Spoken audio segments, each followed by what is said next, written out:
Hey everyone, it's Gabriel's Horn, and in today's video we're going to look at a common type of logic question that appears in TMUA Paper 2. Specifically, a question involving if and only if statements. So today I got an actual past paper question, and to be honest, I found this question pretty confusing when I tried solving it for the first time. But hopefully by the end of the video, everyone will be more confident in solving questions like these. So to give you guys some context, I got 8.9 in the most recent TMUA, and I've taken the TMUA twice because I'm a reapplicant. Okay, without a further ado, let's get started with today's question. So this is a question taken from the 2019 paper. You can pause the video to try it yourself first and then come back later. So since the question says that exactly one of these options was correct, in this question we have to find the statement that automatically doesn't make any of the others true. For example, consider this question with these two statements, and we are told that only one of these options is correct. Notice how picking A would also make B correct, because if that thing on the table is actually an apple, then it is also a fruit because an apple is a fruit. So in this case, B would be the correct answer. Hopefully that made some sense for all of you, and this is the kind of direction we want to solve the question in.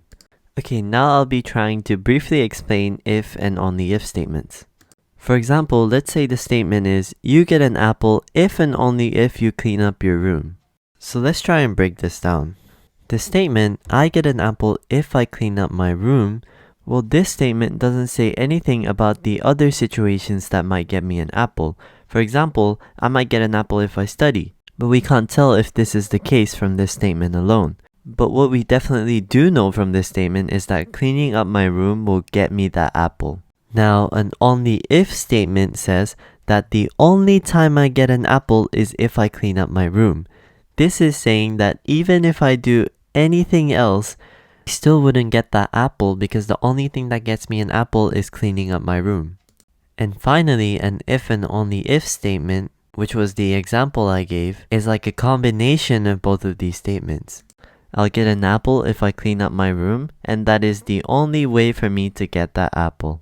So hopefully, now that we've gone through all that, it should be quite intuitive that if and only if statement is correct, then the corresponding if statement of that must also be correct. I mean, just think about it. If you're told you'll get an apple if and only if you clean up your room, then if you clean up your room, you'll get that apple, right?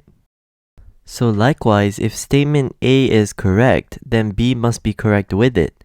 And also, if C is correct, then D must be correct with it.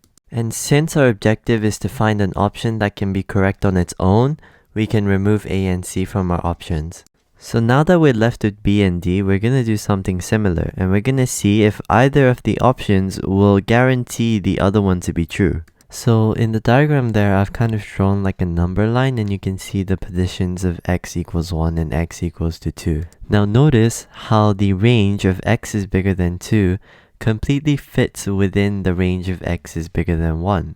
Okay, let's read option B. So option B says that as long as x is bigger than 1, it doesn't matter what number it is, as long as that x is bigger than 1, the statement is true. So say we actually picked B and we define this statement as something that is true when x is bigger than 1, then wouldn't that make option D correct as well? Because currently we are saying that this statement is true when x is bigger than 1. Well, obviously, if x is bigger than 2, then that would also make the statement correct, because any number that's bigger than 2 is also bigger than 1. So we end up with D being the only option that can be correct without making any other statement correct with it. So yeah, that brings us to the end, and hopefully that was easy to follow and the explanation made sense. Please feel free to let me know if anything wasn't clear, and also if there's a specific question you'd like me to go through in the TMUA past papers in another video, just leave a comment down below. I'll also be happy to answer any questions about TMUA in general, whether that's advice or how I studied or anything else about the exam. Thank you all so much for watching to the end, and I hope to see you again in another video. Bye bye!